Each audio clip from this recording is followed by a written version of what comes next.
हर दफ़ा यही होता है कि तनख्वाहदार तबके पर ही ज़्यादा बोझ डाला जाता है और अभी हम देख रहे हैं कि कंट्रीब्यूशन भी उनका तकरीबन दुगना है। आखिर दीगर जो शोबे हैं उनको किस तरह से हम टैक्स कलेक्शन में ला सकते हैं या वहाँ से हम रेवेन्यू किस तरह से बढ़ा सकते हैं? बिस्मिल्लाहिर्रहमानिर्रहीम। देखिए, जो अगर आप मुझे फॉलो करते रहे हो तो मैं बड़े अरसे से ये बात कह रहा हूँ, और जब मैं चेयरमैन FBR था उस वक्त भी ये कहता था कि पाकिस्तान में रिटेल और होलसेल ट्रेड जो पाकिस्तान की मईशत का तकरीबन कम से कम 20% के करीब है, वो उसका कंट्रीब्यूशन ना होने के बराबर है डायरेक्ट टैक्सेस में। अच्छा, और अगर आप जो पिछली छमाही का हाल देखें तो उसमें वही है कि वो तकरीबन शायद 170 बिलियन रुपीस का टैक्स कलेक्ट हुआ है। ये बात बड़ी वाज़ेह है कि गवर्नमेंट के पास वो रिट नहीं है जिसके तहत वो ताजिरों से टैक्स ले सके। ये जो वो बातें करते रहते हैं वो सिर्फ लिप सर्विंग है या लोगों को खुश करने के लिए करते हैं।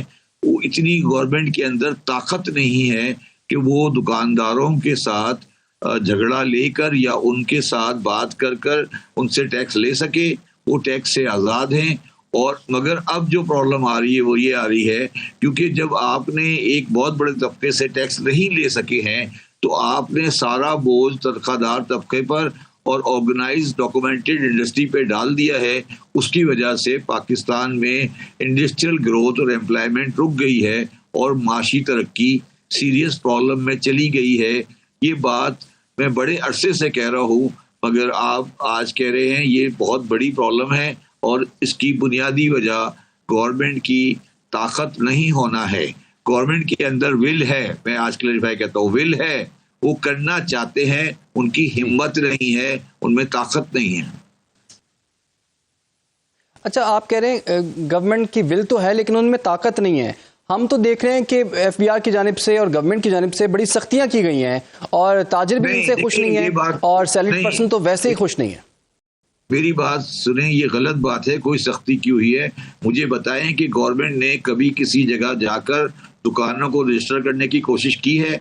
कभी कोई गवर्नमेंट की एनफोर्समेंट स्कीम या सर्वे स्कीम किसी बाजार में हुई है तो मुझे बता दें कि गवर्नमेंट ने जाकर राजा बाजार को या लिबर्टी को या किसी बाजार को जाकर कोई सर्वे किया हो, कोई बात की हो? ये सब आपको धोखा देने वाली बातें हैं, लोगों को बेवकूफ़ बनाने वाली बातें हैं। ये सारी चीज़ें लोगों को बेवकूफ़ बना रहे हैं।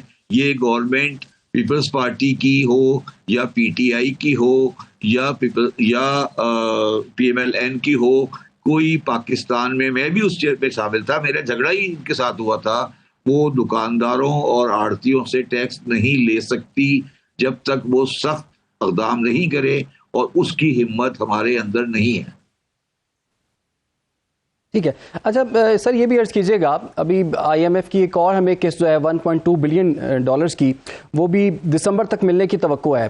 गवर्नमेंट इसे सेलिब्रेट भी कर रही है। आपको याद है कि जब मुआहदा नहीं हो रहा था IMF के साथ तब भी कहा जा रहा था मईशत बड़े मुश्किल दोराहे पर इस वक्त खड़ी हुई है, उसको सेलिब्रेट किया जा रहा है। जी, अब मुआहदा हो गया, पाकिस्तान की आवाम के हालात बदल जाएंगे, मईशत दुरुस्त सिमत में आ गई है। अब दूसरी किस्त भी आ जाती है लेकिन आवाम का मेयार ज़िंदगी जो है वो तो बुलंद नहीं हुआ, आवाम को तो किसी किस्म का रिलीफ नहीं मिला। तो IMF की किस्त आने का मईशत से क्या कनेक्शन है? देखिए, मुझे एक बात बताएं कि आप 11 बिलियन रुपीस का आप कह रहे हैं कि डिफरेंस है इंपोर्ट की वैल्यू में, जो इंपोर्ट की वैल्यू पाकिस्तान गवर्नमेंट दिखा रही है स्टेट बैंक में और जो इंपोर्ट की वैल्यू बाकी दिखा रहे हैं। मैं नहीं कह रहा कि डिफरेंस है। आप मुझे ये समझाएं कि इसमें 1.2 बिलियन का IMF से पैसा मिल जाने की क्या अहमियत है? देखिए, ये सारी बातें वो हैं जो लोगों को बेवकूफ़ बनाने के लिए की जा रही हैं और इस गवर्नमेंट का काम की बात नहीं है। पाकिस्तान में जो गवर्नमेंट्स हैं, जो इकोनॉमिक्स टीम है, उनकी बात का ट्रस्ट लोगों में ख़त्म हो चुका है और पाकिस्तान का कोई आम आदमी गवर्नमेंट की किसी भी गवर्नमेंट की किसी बात को माशी मसाइल में हल नहीं समझता है और वो इस बात पे तकरीबन कन्विंस्ड है कि पाकिस्तान का गरीब और दरमियाने तबके का इंसान आहिस्ता आहिस्ता आहिस्ता परेशानी में पहुंचता जा रहा है। इसका कोई सोल्यूशन पिछले 20 साल से नहीं निकला है और ये सब एक गोल चक्कर है जिसमें हम घूम रहे हैं, और किसी बंदे में या किसी इदारे में इतनी ताकत नहीं है कि वो इस चक्कर को तोड़ सके। मगर अगर आपने ये चक्कर नहीं तोड़ा तो पाकिस्तान माशी तौर पर निहायत बदअतबादी की तरफ और गैर इस्तेकाम की तरफ चला जाएगा। इसमें मुझे कोई शक नहीं है। ये एक पोजीशन है, और अगर आप मुझे सुनते रहे हैं तो मैंने इस बारे में अपनी पोजीशन कभी चेंज नहीं की है। तो शबर जैदी साहब, हुकूमत तो बारहा ये कह रही है कि अब माशी सिमत जो है हमारी अब दुरुस्त हो गई है। आपको पता है कि एक ज़माना था कुछ साल पहले कि मैशत ICU में थी, फिर उसकी मेरी एक बात सुने। ये 75 साल से मैं यही सुन रहा हूँ। हर गवर्नमेंट ये कहती है कि हमारी सिम दुरुस्त हो चुकी है, और आज मैं देख रहा था बिजनेस रिकॉर्डर में हफीज पाशा साहब का एक आर्टिकल है जो जर्नली गवर्नमेंट की सपोर्ट करते हैं। उन्होंने लिखा है कि ये GDP ग्रोथ रेट जो है, इसके साथ फॉरेन इन्वेस्टमेंट नहीं आ सकती और कोई इन्वेस्टमेंट नहीं वारा खाती। तो कौन कह रहा है कि गवर्नमेंट की सिम सही हो गई है, हालात सही हो गए हैं, माशी हमने कोई तरक्की की तरफ आगे बढ़ रहे हैं? ये बेकार की बातें हैं। इस पे क्यों आप मेरा टाइम जाया कर रहे हैं? आप बात कर रहे हैं कि गवर्नमेंट, आप बार बार हर गवर्नमेंट फिर मेरी बात सुने। आप बार बार ये कह रहे हैं ना, गवर्नमेंट ये कह रही है, गवर्नमेंट ये कह रही है, तो मैं गवर्नमेंट के कहने का जवाब दे तो नहीं हूं ना। उन्हें कहने दें जो कह रही है। आप जो कह रहे हैं उन्हें कहने दें। आप ग्राउंड रियलिटी की बात करें ना। क्या कोई गवर्नमेंट ये कह सकती है? शबर जैदी साहब, एक जी जी, क्या कोई गवर्नमेंट ये कह सकती है कि हमसे नहीं चल रही गवर्नमेंट? यार गवर्नमेंट तो हमेशा यही नहीं, कोई भी नहीं कह सकती। तो फिर आप ये क्यों बार बार बात कर रहे हैं कि गवर्नमेंट ये कह रही है, गवर्नमेंट ये कह रही है? आप ये एक्सेप्ट करें ना। आप अपनी ग्राउंड रियलिटी पे बताएं कि गवर्नमेंट जो कह रही है वो सही है या गलत है। सर, गवर्नमेंट तो हर गवर्नमेंट यही कहती है कि हम नाजुक दौर से गुजर रहे हैं। वो नाजुक दौर से तो हम निकल ही नहीं पाए कभी आज तक। मैं आपसे ये कह रहा हूँ, गवर्नमेंट को साइड पे कर देना।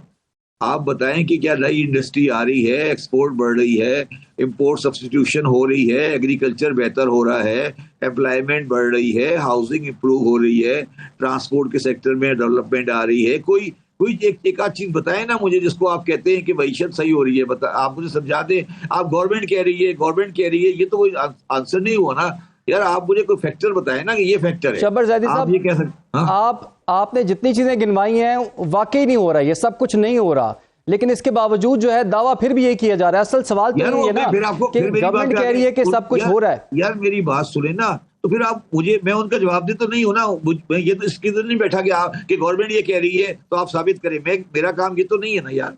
कहने दो जो कह रहे हैं, जो वो कह रहे हैं कहने दो उनको। मैं क्या कर सकता हूँ उनका? चले सर, अब बिल्कुल ठीक हो गया सर। हल क्या है इसका? अब ये आप बता दीजिए, क्योंकि आपने पिछली गवर्नमेंट्स भी देखी, आप गवर्नमेंट का हिस्सा भी रहे, आपने इस पूरे निज़ाम को बड़े करीब से देखा हुआ है।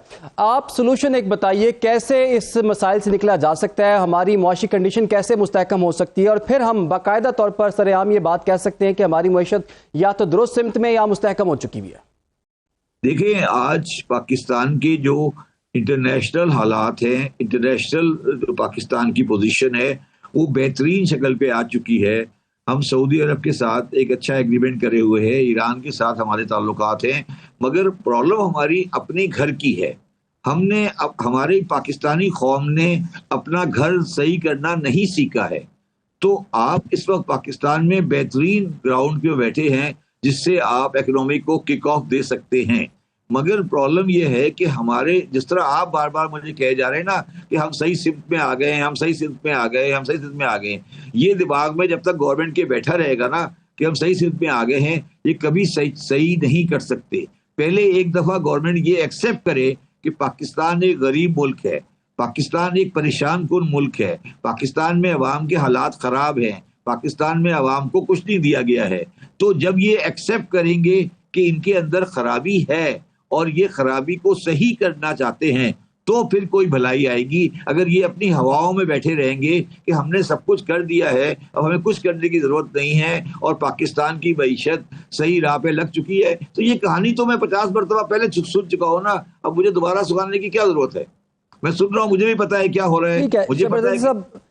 जी जी सर, ये भी बताइएगा आखिर में कि वज़ीर ख़जाना मोहम्मद औरंगज़ेब की परफॉर्मेंस को आप कैसे रेट करेंगे?